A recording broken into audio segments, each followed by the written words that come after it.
Hello students, welcome to YouTube channel of Gyan Tripti college. हम BSc final year nuclear physics के last topic को आज करेंगे।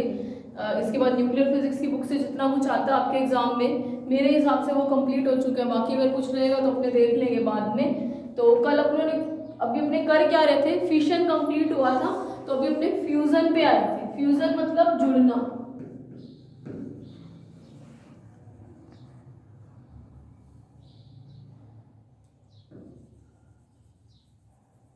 इसको हिंदी में बोलते हैं नाभिकीय संलयन।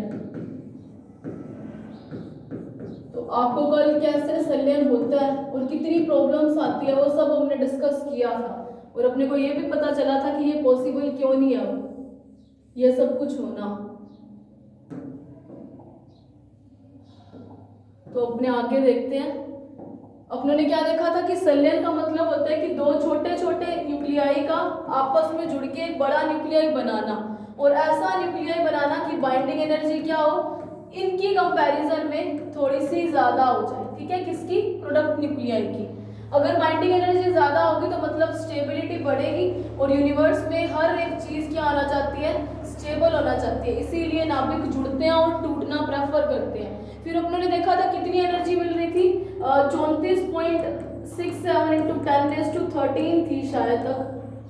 ये 10⁻, मुझे नहीं ध्यान, जूल पर सेकेंड, जूल थी एनर्जी पर सेकेंड। और एनर्जी जो थी फ्यूजन की वो फिशन के कंपैरिजन में ज्यादा आई थी। कब ज्यादा आई थी? जब हम सेम अमाउंट ले, यानी 1 kg के लिए ज्यादा आई थी। लेकिन अगर हम सिर्फ एक एटम की यानी एक न्यूक्लियाई की बात करें, उस केस में विखंडन ज्यादा बड़ा था। ठीक है, कैसे? यूरेनियम पे एक न्यूट्रॉन ने इंसिडेंट जब हुआ, स्ट्राइक किया, बेरियम क्रिप्टॉन बने, प्लस 3 न्यूट्रॉन बने, प्लस जो एनर्जी मिलती थी वो 200 मेगा इलेक्ट्रॉन वोल्ट थी। और यहाँ पे 3 जब ड्यूटेरियम जुड़ रहे थे तब आई थिंक 24 पॉइंट या 21.6 मेगा इलेक्ट्रॉन वोल्ट आ गई थी, है ना? हाँ, 21.6 मेगा इलेक्ट्रॉन वोल्ट आ गई थी। तो इस केस में अगर सिंगल न्यूक्लियाई की बात करूं, एक ही एटम अगर प्रेजेंट है पूरे, मतलब जिसका विखंडन या संलयन करवाना है, उस केस में तो एक एटम की कंपैरिजन में विखंडन ज्यादा बड़ा था। लेकिन जब हम सेम अमाउंट ले, 1 किलो की बात करें, तो उस केस में विखंडन की कंपैरिजन में संलयन ज्यादा बड़ा हो गया। इसका रीजन ये था क्योंकि संलयन करवाते टाइम नंबर ऑफ एटम्स बढ़ गए थे। तो संलयन करवाते टाइम प्रॉब्लम्स क्या आ रही थी? सबसे बड़ी प्रॉब्लम फ्यूजन में कि अगर दो न्यूक्लियाई को पास पास लेके आना है, तो हमें पता है उनके अंदर प्रोटॉन और प्रोटॉन ही प्रेजेंट है न्यूक्लियाई के अंदर। हालांकि न्यूट्रॉन भी है, लेकिन न्यूट्रॉन्स पे कोई चार्ज नहीं है, इसीलिए कोई इफेक्ट नहीं पड़ेगा। लेकिन प्रोटॉन और प्रोटॉन यानी दो पॉजिटिवली चार्ज पार्टिकल एक दूसरे के इतने पास नहीं लाए जा सकते कि वो एक केस में आपस में जुड़ के एक बड़ा नाभिक बना ले। ऐसा पॉसिबल नहीं है। कब? नॉर्मल टेम्परेचर पे, यानी इस अर्थ पे। लेकिन ये चीज तभी पॉसिबल है जब हम इन न्यूक्लियाई की एनर्जी को कितना करते हैं? 0.1 मेगा इलेक्ट्रॉन वोल्ट। और इतनी एनर्जी करवाने के लिए अपने को पता, अपने पास क्या चीज पड़ी है? टेम्परेचर पड़ी है, जो अपने 10⁻7 या 10⁸ केल्विन टेम्परेचर अगर हम दो नाभिकों को प्रोवाइड करवा दें, तो उस केस में जो ये दोनों नाभिक है एक पर्टिकुलर डिस्टेंस पे एक दूसरे को रिपल्सिव नेचर शो कर रहे थे, वो क्या हो जाए? वो नेचर खत्म हो जाए, और नाभिक क्या हो? एक दूसरे की न्यूक्लियर फोर्सेस के कारण अट्रैक्ट हो जाए, जिसके कारण जुड़ जाएंगे। और जब वो जुड़ेंगे तो अपने को पता है बड़ा नाभिक बनाएंगे। तो नॉर्मली इतना टेम्परेचर प्रोवाइड करवाना पॉसिबल नहीं है इस अर्थ पे, इसीलिए आज तक न्यूक्लियर फ्यूजन का कोई भी रिएक्टर नहीं लगाया गया है, ना इंडिया में ना किसी फॉरेन की कंट्री में। ये पॉसिबल है तो सिर्फ और सिर्फ सन, स्टार, मून ऐसे बॉडीज के अंदर। ठीक है, तो आज इसी रिएक्शन को आगे बढ़ाते हुए अपने साइकिल करते हैं। ये साइकिल पता है क्या है? दो तरीके के साइकिल आपके पेपर में, एक प्रोटॉन प्रोटॉन साइकिल और कार्बन नाइट्रोजन साइकिल, या इसका एक और नया नाम भी होता है CNO साइकिल। CNO साइकिल मतलब carbon nitrogen oxygen cycle, PP यानी प्रोटॉन प्रोटॉन साइकिल। तो अगर आपके पेपर में आते हैं तो या तो ये एज इट इज भी आ सकता है, हिंदी में लिखा आ सकेगा प्रोटॉन प्रोटॉन चक्र को समझाइए, नहीं तो PP साइकिल में लिखा हुआ आ सकता है। सिमिलरली यहाँ पे हिंदी में भी लिखा आ सकता है कार्बन नाइट्रोजन चक्र को बताओ, या फिर CNO यानी कि कार्बन नाइट्रोजन ऑक्सीजन साइकिल। अगर CNO या CNO दोनों में से कोई भी है, आपको एक ही साइकिल करना है, और वो कौन सा है? मतलब जो CN या CNO है, तो जो मैं आपको कराऊंगी वो एक ही साइकिल है। बुक में भी इसका एक नाम लिखा हुआ है, लेकिन इसके दो नाम होते हैं, कार्बन कार्बन, कार्बन नाइट्रोजन या कार्बन नाइट्रोजन ऑक्सीजन। तो कार्बन नाइट्रोजन या कार्बन नाइट्रोजन ऑक्सीजन क्यों इनके नाम है, तो वो अपने देखेंगे, तो वो भी अपने देखते हैं। ठीक है, अपने पहला साइकिल करते हैं, पहले एक इजी वाला साइकिल करते हैं। साइकिल दोनों ही इजी है, लेकिन बात ये है कि इन साइकिल को करवाने से पहले मैं आपको बता दूं कि इनके अंदर आपको बहुत सारी रिएक्शंस को याद करना पड़ेगा, और उनका मेरे पास कोई भी अल्टरनेटिव नहीं है। तो अपने अभी वही करते हैं, प्रोटॉन प्रोटॉन साइकिल। इनको याद करने का एक ही तरीका है कि आप घर पे जब इसको याद करो तो साइकिल को एक बार समझो, और समझने के बाद रिएक्शंस को आप खुद लिख के देखो, उसके प्रोसेस को अपने दिमाग में रिपीट करो कि इस तरीके से ये बनना था, फिर ये। अब देखो, सबसे पहले तो इनके बीच में, यानी ये जो प्रोटॉन प्रोटॉन साइकिल है या कार्बन नाइट्रोजन ऑक्सीजन साइकिल है, इन तीनों साइकिल में सबसे पहले ये फ्यूजन का एग्जांपल है।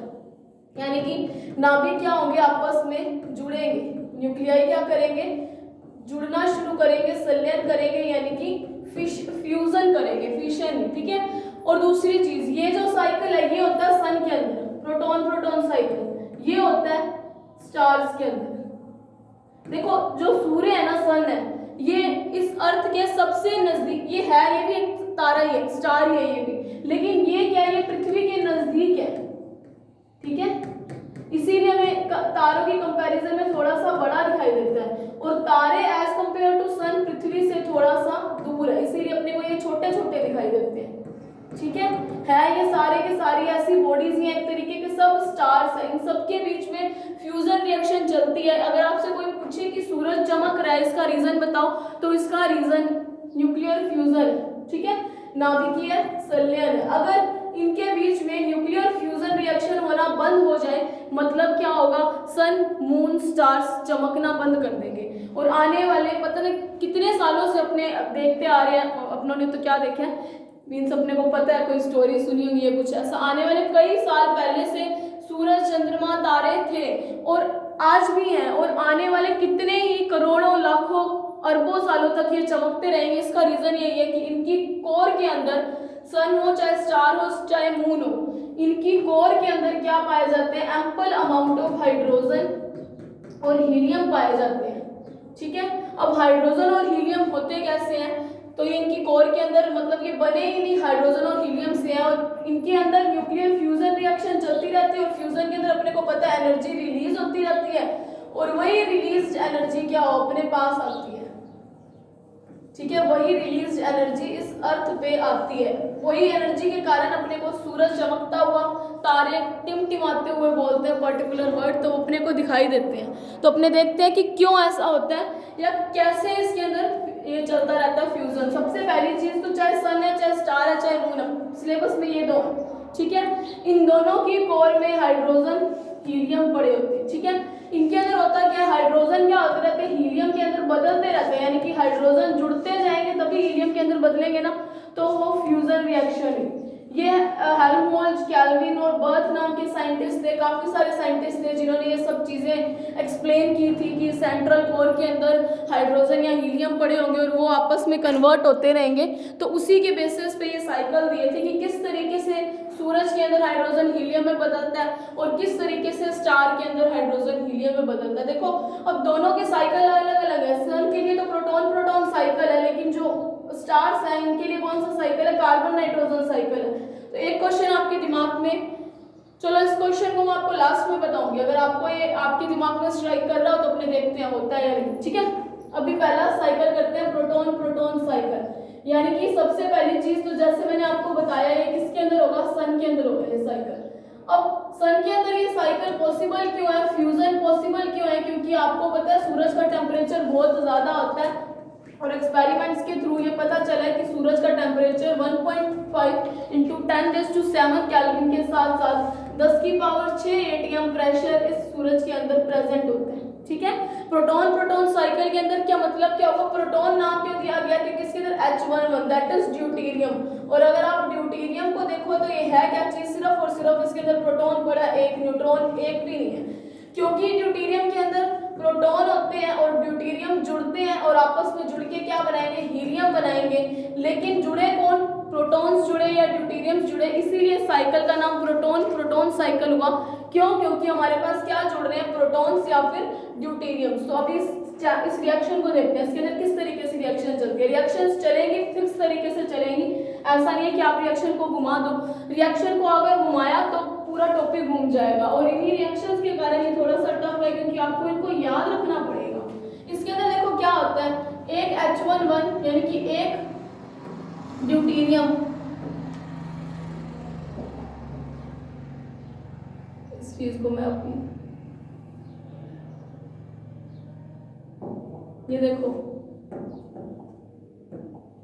एक ड्यूटेरियम H11 प्लस कोई दूसरा ड्यूटेरियम, ठीक है, थोड़े छोटे बनाते हैं, एक H11 एक ड्यूटेरियम यानी कि एक प्रोटॉन, जो कि सिंगल प्रोटॉन है। कभी जब वो दूसरे प्रोटॉन से जैसे ही रिएक्शन करता है, क्योंकि देखो अब रिएक्शन हो सकती है, नाभिक जुड़ सकते हैं, क्योंकि टेम्परेचर जितना रिक्वायर्ड था उतना अपने पास है, 10 की पावर 7 केल्विन टेम्परेचर चाहिए था, वो अपने पास है, साथ में प्रेशर भी हाई है, तो मतलब 0.1 मेगा इलेक्ट्रॉन वोल्ट अगर इस न्यूक्लियाई की एनर्जी हो तो उसमें कोई भी डाउट नहीं है, हो सकती है एनर्जी, ठीक है। तो जब ये दो प्रोटॉन्स या दो ड्यूटेरियम्स, दो प्रोटॉन्स क्यों बोला गया, क्योंकि इनके अंदर सिर्फ और सिर्फ प्रोटॉन्स ही पड़े, तो जब ये दो ड्यूटेरियम्स या दो प्रोटॉन्स आपस में जुड़ेंगे तो हमारे पास बनेगा H12। देखो इस प्रोसेस में हुआ क्या, ये रिएक्शन फिक्स है, सबसे पहली बात उसको आप चेंज नहीं कर सकते। अगर इस रिएक्शन में अगर आपको कलर्स शायद अगर डिफरेंशिएट हो रहे हो, तो देखो यहाँ पे देखो आपने क्या, एक प्रोटॉन और एक और प्रोटॉन, यानी दो प्रोटॉन जुड़े, है ना। अब देखो बना क्या, H12, मतलब क्या हुआ, एक तो अगर H12 को आप देखो तो इसके अंदर देखो मास नंबर हुआ 2 और प्रोटॉन का नंबर कितना हुआ 1, यानी कि एक बना न्यूट्रॉन। मतलब हुआ क्या, दो प्रोटॉन में से कोई एक प्रोटॉन किस में बदला, न्यूट्रॉन में बदला। इस प्रोसेस को बोलते हैं पॉजिटिव बीटा डीके प्रोसेस। अभी के लिए सिर्फ ये प्रोसेस याद करो कि एक प्रोटॉन एक न्यूट्रॉन में बदलता है, तो इस प्रोसेस को बोला जाता है पॉजिटिव बीटा डीके। डीके का मतलब क्षय, तो मतलब पॉजिटिव बीटा क्षय यहाँ पे क्या हुई, घटना हुई। कैसे घटना हुई, क्योंकि एक प्रोटॉन यानी एक पॉजिटिव एलिमेंट, एक पॉजिटिव पार्टिकल किसमें बदला, न्यूट्रॉन में बदला, ठीक है, इसको बोला जाता है पॉजिटिव डीके। और जब भी कभी पॉजिटिव डीके होता है तब दो चीजें साथ में रिलीज होती हैं, और वो होता है पॉजिट्रॉन, जैसे कि एक E+ और एक न्यूट्रिनो। ये न्यू जो होता है ये होता है न्यूट्रिनो। ये सब चीजें अभी आपको याद रखनी पड़ेगी, क्योंकि ये एलिमेंट्री फिजिक्स में होती हैं, और इसको बोला जाता है पॉजिट्रॉन, ठीक है। ये सब चीजें आपको याद रखनी पड़ेगी, क्योंकि आपके सिलेबस में एलिमेंट्री फिजिक्स पर्टिकुलरली मेंशन नहीं है, और अगर मेंशन नहीं है तो करवाने का कोई फायदा नहीं है। तो आप इतनी चीज याद रखो, दो चीजें हुई है, कोई पॉजिटिव डीके प्रोसेस, यानी कि ये डीके प्रोसेस होता क्या है, इसको बोला जाता है क्षय, बीटा क्षय मतलब घटना। इसके अंदर होता है क्या, प्रोटॉन न्यूट्रॉन्स में बदलते हैं, और जब प्रोटॉन न्यूट्रॉन्स में बदलते हैं तो एक न्यूट्रिनो और एक पॉजिट्रॉन E पॉजिटिव निकलता है, इसीलिए इसका नाम पॉजिटिव डीके, ठीक है। तो एक पॉजिट्रॉन और एक न्यूट्रिनो निकला, बना क्या, H12। अब ये H12 जब आगे फिर से, क्योंकि सन की कोर के अंदर तो हमें पता है हाइड्रोजन पड़े हैं, हाइड्रोजन बदलते किस में जा रहे हैं, हीलियम में बदलते जा रहे हैं। तो ये हाइड्रोजन, ये H12 जब किसी दूसरे ड्यूटेरियम के साथ H11 के साथ रिएक्शन करता है तो एक और कंपाउंड बनता है, और वो कंपाउंड होता है He2 3। अब देखो सिंपल नाभिक जुड़े हैं, कैसे जुड़े हैं, 1 1 दो प्रोटॉन 2 + 1 3 प्रोटॉन। और हर एक रिएक्शन अगर कोई होती है, आपको पता है जब अपने विखंडन भी पढ़े थे तब भी बार बार आपको ये बताया जा रहा था न्यूक्लियर रिएक्टर में कि रिएक्शंस होती हैं तो हार्मफुल रेडिएशंस भी रिलीज होते हैं, और जब ये हार्मफुल रेडिएशन से बचने के लिए आपने देखा होगा कि रिएक्टर के अंदर, रिएक्टर वाला चैम्बर अगर इतना सा था तो इतनी मोटी मोटी तो सीमेंटेड वॉल्स बनाई गई थी ताकि कोई रेडिएशन बाहर ना आ सके। तो सेम प्रोसेस संलयन के अंदर होता है, फ्यूजन के अंदर होता है। जब नाभिक प्योरली जुड़ते हैं तब कोई ना कोई रेडिएशन रिलीज होती है, और वो रेडिएशन मैंने मानी नहीं, निकलती भी है, गामा रेडिएशन रिलीज हुई। सिमिलरली ऐसा प्रोसेस और भी चलता जाएगा, यानी कि जब कभी दो H11 आपस में जुड़ेंगे तो आपको पता है बीटा डीके H12 बनेगा। बीटा डीके यानी कि प्रोटॉन किस में बदला, न्यूट्रिनो मतलब प्रोटॉन किस में बदला, न्यूट्रॉन में। जब प्रोटॉन न्यूट्रॉन में बदलता है तो एक पॉजिट्रॉन और एक न्यूट्रिनो बनता है। जो एज एट फाइनल अपने को मिल रहा है वो मैंने इधर लिख लिया, ठीक है। तो ये फाइनली अपने को मिला, और जब इस केस में ये मिला तो फिर से जब ये किसी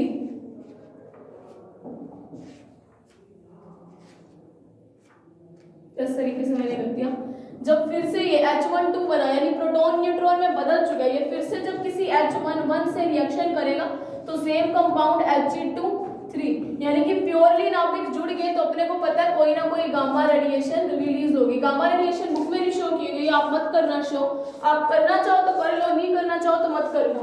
अब ये वाले जो दोनों He1 और He2 ये जब आपस में रिएक्ट करते हैं, ये जब दोनों जुड़ते हैं तब अपने पास एट फाइनल He2 4 बनता है, यानी हीलियम बनता है। ये He2 और He3 है क्या, आपको पता अल्फा क्या होता है, हीलियम का नाभिक, यानी कि He+2। तो ये He2 और 3 ये है क्या, अल्फा कण के समस्थानिक, यानी कि आइसोटोप्स ऑफ अल्फा पार्टिकल।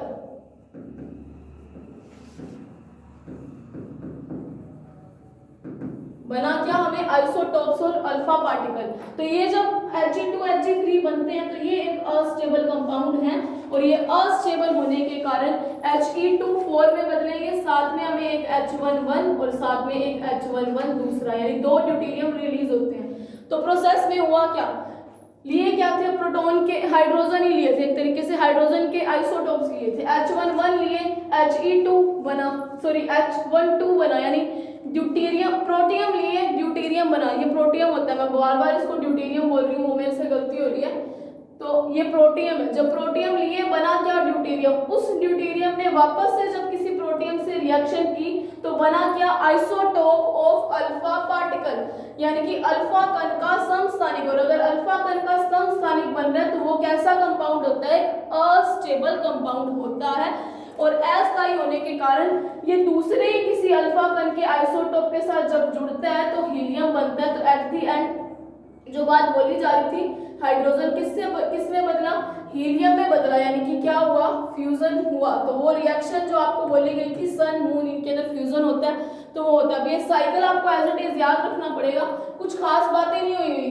अगर आपने देखा हो तो इस साइकिल में भी वही हुआ है।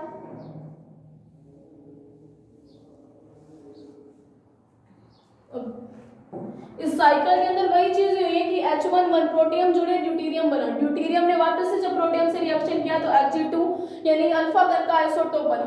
सेम प्रोसेस कोई और भी कर रहे होंगे तो आइसोटोप दोनों जुड़ेंगे तो इस तरीके से बन जाएगा। तो आपको इसको याद रखने का तरीका ये है, फास्टली आप अपने दिमाग में इसको रिमाइंड अप करो कि 2 प्रोटियम जुड़ते हैं तो ड्यूटेरियम बनता है, ड्यूटेरियम फिर से जब प्रोटियम से रिएक्शन करता है तो आइसोटोप ऑफ अल्फा पार्टिकल बनता है, और 2 आइसोटोप अल्फा पार्टिकल रिएक्शन करते हैं तो He2 4 हीलियम बन जाता है ना। तो इन्हीं रिएक्शंस को अपने लिखते हैं। अगर अपने लिखेंगे तो कैसे लिखेंगे, इस चीज को मैं रब कर रही हूँ, ठीक है। ये भी थोड़ा सा छोटा बना लेती हूँ, कितने को स्पेस चाहिए। थ्योरी कुछ भी नहीं लिखनी है आपको, सिर्फ और सिर्फ ये बातें आपको अपने दिमाग में याद करनी है कि क्या बनता है। He2 4 बना, H11 H11, ये रिएक्शन फिक्स है, तो इनका मेरे पास आपके लिए कोई भी अल्टरनेटिव नहीं है। तो शुरू में देखो लिया क्या, 2 He1 और 2 He1 यहाँ पे लिया, यानी 2 प्रोटियम लिए, है ना।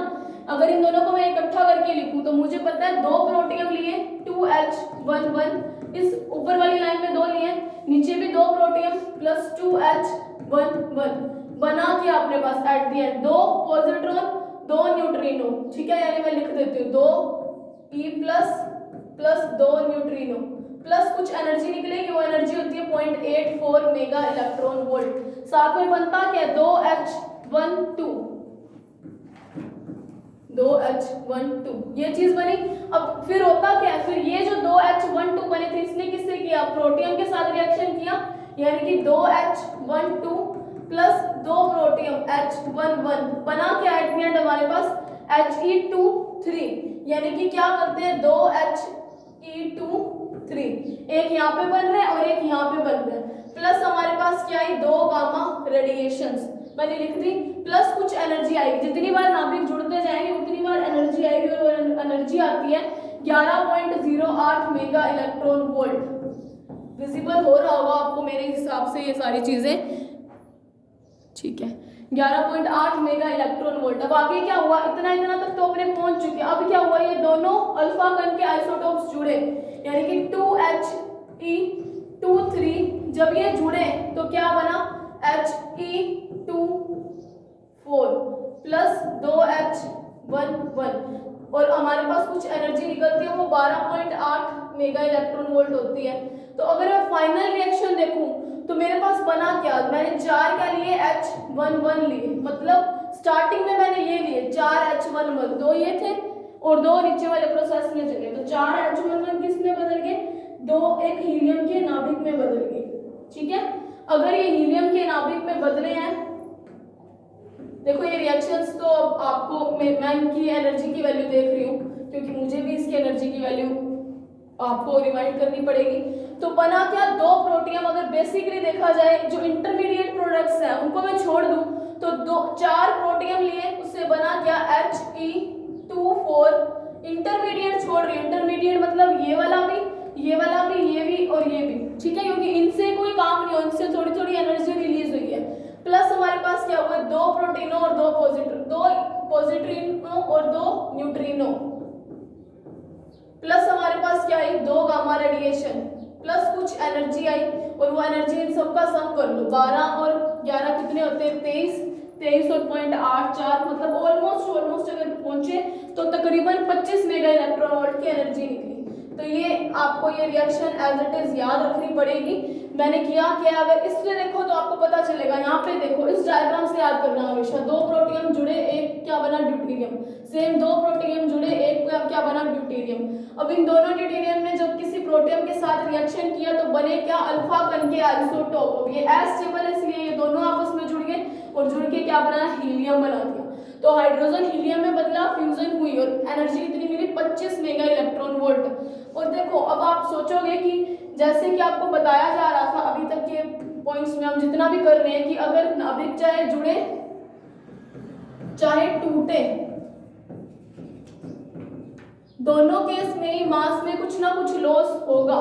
अगर मास में लॉस हो रहा है तो सूरज का मास क्या कम नहीं होता होगा, सूरज का मास भी कम होता है, सन का मास भी लॉस हो रहा है, लेकिन जो लॉस हो रहा है वो 5 × 10⁻20 गुना कम है, किससे, जितना इसका मास है। मतलब टोटल अगर सन का मास इतना बड़ा है तो उसमें से सिर्फ इतना का ही लॉस होता है, और अगर इतना सा लॉस हो रहा है तो इससे कोई खास फर्क नहीं पड़ता। आने वाले 10⁻10 ईयर तक ये सूरज ऐसे ही चमकता रहेगा। ये एक्सपेरिमेंट्स किए गए हैं, उसके बाद ये डेटाज आए हैं कि मास तो जरूर लॉस हो रहा है क्योंकि नाभिक जुड़ रहे हैं तो मास तो लॉस होगा ही होगा, लेकिन वो मास कितना लॉस हो रहा है, इतना कम मास लॉस हो रहा है कि वैसे लॉस होता है 4 × 10⁹ kg/सेकंड, मतलब 1 सेकंड में सूरज का मास 10⁹ किलो जितना घटता जा रहा है, लेकिन ये जितना भी घट रहा है वो इसकी कंपैरिजन में 10⁻20 गुना कम है, मतलब ऑलमोस्ट बहुत ज्यादा कम है। अगर इतना ज्यादा कम है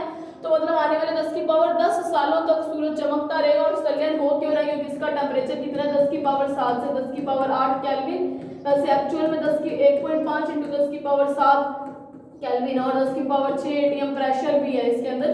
तो मास तो जरूर लॉस होता है, लेकिन लॉस जितना भी हो रहा है वो बहुत ज्यादा कम है, इतना कम है कि उससे कोई खास फर्क नहीं पड़ता सूरज को। जैसे इतना बड़ा अगर सूरज हो तो इतना सा मास पर सेकंड लॉस हो रहा है, इतना इतना इतना छोटे छोटे डॉट्स के जितना, तो कम हो रहा है। लेकिन आने वाले 10⁻10 सालों तक सूरज ऐसे चमकता रहेगा बिना किसी प्रॉब्लम के, उसके मास में कमी नहीं होगी कि वो खत्म हो जाए उसके बाद आना बंद हो जाए। हाँ, 10⁻10 सालों के बाद कोई गारंटी नहीं है सूरज होगा या नहीं होगा।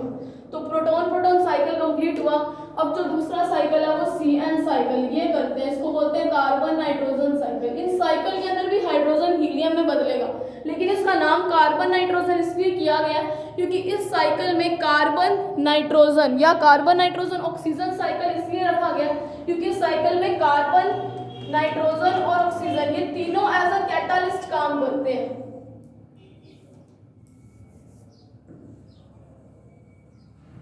कैटालिस्ट को हिंदी में बोला जाता है उत्प्रेरक, यानी कि रिएक्शन में पार्टिसिपेट तो करते हैं लेकिन रिएक्शन की वेलोसिटी को, रिएक्शन के वेग को कम या ज्यादा करने के लिए खुद को वो चेंज नहीं करते। तो सेम काम यहाँ पे होता है कार्बन नाइट्रोजन ऑक्सीजन साइकिल में।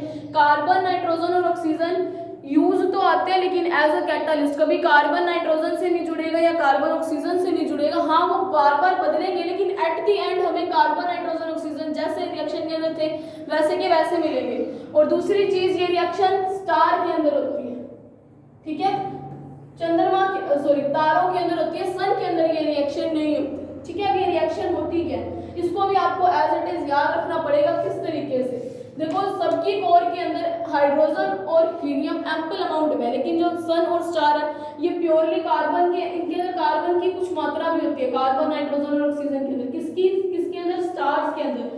बैथे नाम के साइंटिस्ट ने ये पूरा का पूरा साइकिल दिखाया था। उन्होंने एक्सपेरिमेंटली देखा था किस तरीके से हाइड्रोजन के कार्बन नाइट्रोजन और ऑक्सीजन को एज अ कैटालिस्ट यूज करके हीलियम के अंदर बदलता जा रहा है। अब नो डाउट फ्यूजन होगा। फ्यूजन क्यों होगा, क्योंकि आपको पता है सन, मून, स्टार एक ऐसी जितनी भी बॉडीज हैं इन सब का टेम्परेचर 10 की पावर 7 से 8 की रेंज का होता है। तो अगर 10 की पावर 7 से 8 की रेंज का है तो मतलब इजीली ये काम हो सकता है। और दूसरी चीज ये कि जो तारे होते हैं वो सूरज से बड़े होते हैं लेकिन पृथ्वी से दूर होने के कारण अपने को छोटे दिखाई देते हैं। और जो सूरज है वो भी एक तरीके का तारा है लेकिन पृथ्वी के सबसे पास वाला तारा है, इसीलिए बाकी तारों के कंपैरिजन में हमें थोड़ा सा बड़ा दिखाई देते हैं, ठीक है। तो यहाँ पे देखो होता क्या, इसके अंदर क्या होता है, एक H11, सिमिलरली प्रोटियम, ठीक है, थोड़े छोटे बनाएंगे इस बार इनके सर्कल क्योंकि पूरा नहीं आता। फिर H11 एक प्रोटियम ने क्या किया, कार्बन C612 मतलब इनके साथ रिएक्शन करेगा लेकिन एट द एंड हमें वही का वही रिजल्ट मिल जाएगा, मतलब वैसा का वैसा कार्बन हमें इस पूरी रिएक्शन के अंदर मिल जाएगा। तो जैसे ही C6H1 ने रिएक्शन किया तो आपको पता है क्या रिएक्शन होगी, फ्यूजन रिएक्शन होगी। जिस तरीके से मैं सर्कल बना रही हूँ आपको वैसे ही साइकिल बनाना है, लेकिन साइकिल की प्रोसेस आपको बताए जाएंगे जिससे आपको याद रखना इजी हो जाएगा। तो देखो 6 प्रोटॉन और 1 प्रोटॉन, ये दोनों आपस में जुड़ेंगे तो बनेंगे 7 प्रोटॉन। 7 प्रोटॉन किसके अंदर होते हैं, नाइट्रोजन के अंदर। और अगर अपने न्यूट्रॉन्स देखें या टोटल मास नंबर देखें, ए को देखें तो H11 प्रोटियम में एक ही था प्रोटॉन प्लस 12 ऑलरेडी पड़े थे तो कितने बने, 13। यानी कि अब नया जो कंपाउंड बनेगा उसके अंदर प्रोटॉन तो 7 है लेकिन मास नंबर कितना है उसका, 13। तो बनेगा क्या, N7 और 13। अब ये कैसा कंपाउंड है, नाइट्रोजन का एक आइसोटोप है। अब ये भी कैसा कंपाउंड है, ये एक अस्टेबल कंपाउंड है। जब जो भी कंपाउंड स्टेबल या अस्टेबल होंगे, देखो ये प्रोसेस याद ही रखने पड़ेंगे, इनके अंदर बीटा डीके होता है तो होता है, इसका कोई रीजन नहीं है कि क्यों होता है। हाँ, ये रीजन जरूर है कि जो कंपाउंड्स बीटा डीके या एसिड डीके को शो कर रहे हैं उसका रीजन ये है कि वो अस्टेबल है। रिएक्शंस याद करनी अब आपके लिए ये इंपॉर्टेंट है क्योंकि साइकिल आते हैं। तो ये एक अस्टेबल कंपाउंड है, तो अस्टेबल है तो मतलब बीटा डीके हुआ। बीटा डीके आपको बताया गया, बीटा डीके में क्या होता है, पॉजिटिव बीटा डीके होता है इसके अंदर भी। और बीटा डीके का मतलब क्या होता है, एक प्रोटॉन न्यूट्रॉन में बदलेगा। बुक के अंदर बेशक लिख लो इस चीज को, बीटा डीके का मतलब प्रोटॉन न्यूट्रॉन में बदलना, साथ में एक पॉजिट्रॉन और एक न्यूट्रिनो मिलना। ई पॉजिटिव पॉजिट्रॉन होता है और न्यूट्रिनो होता है। ये पार्टिकल्स होते हैं वो भी एलिमेंट्री पार्टिकल्स, मतलब जो पार्टिकल आज तक आपको पता है प्रोटॉन, न्यूट्रॉन और इलेक्ट्रॉन, परमाणु सबसे छोटा है तो परमाणु के अंदर भी ये पार्टिकल्स है, मतलब ये पार्टिकल परमाणु से भी छोटे होंगे। और अगर इन्हीं पार्टिकल यानी प्रोटॉन, न्यूट्रॉन और इलेक्ट्रॉन से भी छोटे कोई पार्टिकल एग्जिस्टेंस में है तो वो पार्टिकल्स एलिमेंट्री पार्टिकल्स हैं। यानी कि ये प्रोटॉन, न्यूट्रॉन ये सभी इन्हीं पार्टिकल्स से मिलकर बना हुआ है। तो ठीक है, जैसे ये जुड़े यानी कि कुछ ना कुछ तो इस केस में क्या होता है, ये चीजें एक्स्ट्रा मैं इरेज करूंगा क्योंकि इससे अपने को प्रॉब्लम ही होगी। देखो अब जैसे ये जुड़े, सबसे पहले तो यहाँ पे गामा रेडिएशन मिलेगी। जब भी नाभिक जुड़ेंगे या टूटेंगे आपको पता है कोई ना कोई रेडिएशन रिलीज जरूर होगी, तो यहाँ पे गामा रेडिएशन मिली। तो अब ये क्या, अस्टेबल कंपाउंड, मतलब अब क्या होगा, बीटा डीके होगा, एक न्यूट्रिनो और एक पॉजिट्रॉन बना। यानी एक प्रोटॉन किस में बदल गया, न्यूट्रॉन में बदल गया। यानी कि N7 के अंदर प्रोटॉन कितने थे, 7 थे। अब एक प्रोटॉन न्यूट्रॉन में बदला तो मतलब अब प्रोटॉन कितने रह गए, 6 रह गए। तो 6 प्रोटॉन वाला कंपाउंड हमें पता वो कितना क्या होता है, कार्बन। यानी कि अब अपने को मिला क्या, C613। अब ये C613 क्या करता है, मास नंबर तो चेंज नहीं होगा ना, प्रोटॉन ही न्यूट्रॉन में बदले और कुछ तो फर्क नहीं पड़ा, तो C613 बना। अब क्रस्ट के अंदर तो यानी सन, मून, स्टार के अंदर तो बहुत सारे प्रोटॉन मतलब हाइड्रोजन और हीलियम पड़े हैं। तो ये किसी हाइड्रोजन H11 प्रोटियम के साथ यानी एक प्रोटॉन के साथ रिएक्शन की इसने, ठीक है। अब जैसे ये प्रोटॉन के साथ रिएक्शन करेगा, आपको पता है टेम्परेचर बहुत ज्यादा है यानी कि नाभिक जुड़ेंगे। अगर जुड़े तो हमें पता है बनेगा क्या एट द एंड, एन, यानी देखो अब प्रोटॉन कितने हो गए 6 है ना, सॉरी 7, 6 ये रहे और एक ये रहे, तो बनता है N7 14 किससे जुड़ के, प्रोटॉन से जुड़ के।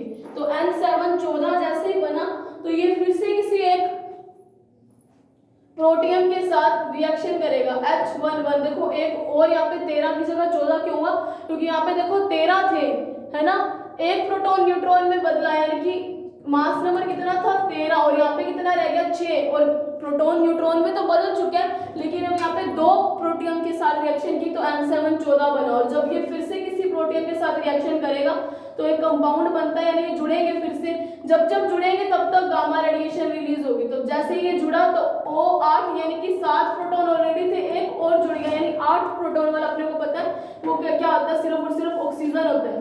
तो O8 15 बना, ठीक है। ये ना 2-2 के साथ हो रही है, यहाँ पे भी 2 यहाँ पे भी 2, साइकिल के अंदर 2-2 शो नहीं किए जाते क्योंकि वो बहुत कॉम्प्लिकेटेड हो जाता है, इसीलिए यहाँ पे एक-एक शो किया जा रहा है, ठीक है। तो O8 15 बना और ये कैसा कंपाउंड है, एक अनस्टेबल कंपाउंड है O8 15। अगर ये अनस्टेबल कंपाउंड है तो मतलब ये टूटेगा और जैसे ये टूटेगा तो एक बनेगा पॉजिटिव पॉजिट्रोनो और एक बनेगा पॉजिट्रॉन और एक बनेगा न्यूट्रिनो, यानी कि बीटा डिके हुआ यहाँ पे तो प्रोटॉन किस में बदला, न्यूट्रॉन में। तो पहले 8 प्रोटॉन थे तो अब डिके के बाद 7 प्रोटॉन बचेंगे। 7 प्रोटॉन वाला कंपाउंड हमें क्या पता है, वो क्या होता है, नाइट्रोजन होता है। तो अगर वो नाइट्रोजन है तो ON8 मतलब 15 नंबर ऑफ मास नंबर के अंदर कोई चेंजेस नहीं हुए, बस एक प्रोटॉन जो है वो पहले के कंपैरिजन में बढ़ गया, यानी पहले हमारे पास कितने थे 7 प्रोटॉन थे तो अब 7 की जगह पे 8 प्रोटॉन आ गए, ठीक है। बीटा डिके का मतलब इतना ही है। अब ये फिर से जब किसी H11 से रिएक्शन करेगा तो आपको पता है ये प्रोसेस ऐसे साइकिल चलता रहेगा, कैसे ना कैसे करके H11 से रिएक्शन करता है तो C6 13 बनता है, यानी चक्कर ऐसे कैसे चलता रहता है, इसको कार्बन नाइट्रोजन साइकिल बोला जाता है। इनके अंदर हुआ क्या, वापस से देखो, एक प्रोटियम ने C612 के साथ रिएक्शन की तो N7 बना, मतलब दोनों प्योरली जुड़े तो गामा रेडिएशन आया। अभी एक अनस्टेबल कंपाउंड तो बीटा डिके शो करेगा, C6 13 बना यानी प्रोटॉन न्यूट्रॉन में बदला, प्रोटॉन न्यूट्रॉन में बदला यानी पहले यहाँ पे जहाँ पे 6 टोटल नंबर ऑफ न्यूट्रॉन्स थे अब यहाँ पे 7 टोटल नंबर ऑफ न्यूट्रॉन्स बन चुके हैं, इसका मतलब सिर्फ इतना ही है, ठीक है। तो यहाँ पे 6 प्रोटॉन्स थे अब 7 बने, यहाँ पे अब 7 न्यूट्रॉन रह गए, ठीक है। अब 7 न्यूट्रॉन रह गए, वो फिर से जब किसी 2 प्रोटीन के साथ रिएक्शन करेगा तो N7 14 बनेगा, ठीक है, यानी कि प्रोटॉन जुड़ गए, ठीक है। 6 की जगह कितना हो गया 14, तो इस तरीके से N7 14 बना। तो फिर से जब ये किसी H11 से रिएक्शन करेगा तो फिर से जुड़ेगा, प्योरली जब जुड़ते हैं तो गामा रेडिएशन मिलती है, O8 15 बनता है और ये अनस्टेबल कंपाउंड तो यहाँ पे क्या होगा, बीटा डिके होगा। जैसे यहाँ पे बीटा डिके हुआ तो मतलब पॉजिट्रॉन और न्यूट्रिनो बने, यानी कि एक प्रोटॉन न्यूट्रॉन में बदला, तो मतलब अगर एक प्रोटॉन कम होता है तो 7 प्रोटॉन नाइट्रोजन के अंदर होते हैं, तो एज इट इज लिख देते हैं। रिएक्शन चलती रहती है और जैसे H11 से रिएक्शन करते हैं तो कैसे ना कैसे C612 बन जाता है। ये रिएक्शन ऐसे के ऐसे ही चलती है, आप ये मत सोचना कि ये कैसे बनेगा। यहाँ पे C612 के साथ साथ एक He24 भी बनता है, देखो 7 और एक 8 हो गए और ये क्या बना C6, यानी कि 6 प्रोटॉन तो आगे मेरे पास, अब 2 प्रोटॉन बचे, तो 2 प्रोटॉन किसके अंदर होते हैं, हीलियम के अंदर होते हैं, He24। यानी कि ये चक्कर कैसे चला, H1 ने C612 के साथ रिएक्शन की, N7 13 बना, N7 13 से क्या हुआ, बीटा डिके हुआ, क्योंकि एक अनस्टेबल कंपाउंड है तो कार्बन 13 रह गया, एक प्रोटीन के साथ रिएक्शन की तो N7 14 बनेगा। जब फिर से किसी दूसरे प्रोटीन के साथ रिएक्शन करेगा तो O18 बनेगा, O8 15, तो एक अनस्टेबल कंपाउंड तो बीटा डिके करेगा, तो यहाँ से जब जब किसी H11 से रिएक्शन करेगा तो helium plus carbon as it is वैसा का वैसा आ जाएगा। मतलब क्या हुआ, रिएक्शन के अंदर क्या कार्बन के अंदर कुछ या कार्बन एक्स्ट्रा चीजें रिलीज, अब मैं साफ कर रही हूँ इधर से,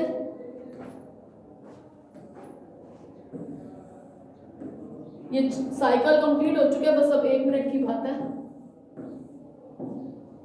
तो देखो हुआ क्या, इस पूरे के पूरे साइकिल में कार्बन लिया था यहाँ पे और कार्बन एट द एंड बन भी गया, तो कार्बन के अंदर कोई चेंजेस आए? नहीं आए। नाइट्रोजन वैसा का वैसा आ गया यहाँ पे भी, ऑक्सीजन भी वैसे के वैसे ही है, मतलब ऑक्सीजन नाइट्रोजन से कोई कंपाउंड नहीं बने, बस ये टूटते और जुड़ते रहे। तो कार्बन नाइट्रोजन और ऑक्सीजन से ये आपस में नहीं बदले कहीं पे भी, hydrogen he eight the and helium में बदल रहा है। इसीलिए इस रिएक्शन को CNO बोला जाता है, क्योंकि carbon nitrogen oxygen as a catalyst काम करते हैं। ये स्टार्स के अंदर होने वाली रिएक्शन है, सन के अंदर नहीं होती। सन के अंदर प्रोटॉन प्रोटॉन साइकिल होता है। अगर इन्हीं रिएक्शन को हम वापस से देखें तो अपने को पता अपने को क्या मिल क्या रहा है।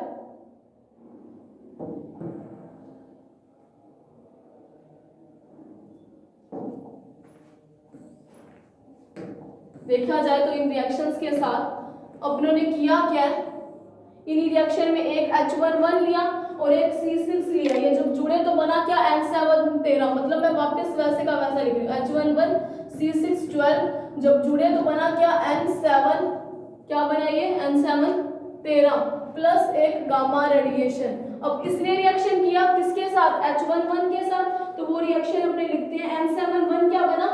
C6 13 के अंदर बदल गया। N7 13 किसमें बदला? C6 13, यानी कि बना क्या इस केस में? एक न्यूट्रिनो और एक पॉजिट्रॉन, ये पॉजिट्रॉन ये न्यूट्रिनो, प्लस कुछ एनर्जी प्लस कुछ एनर्जी।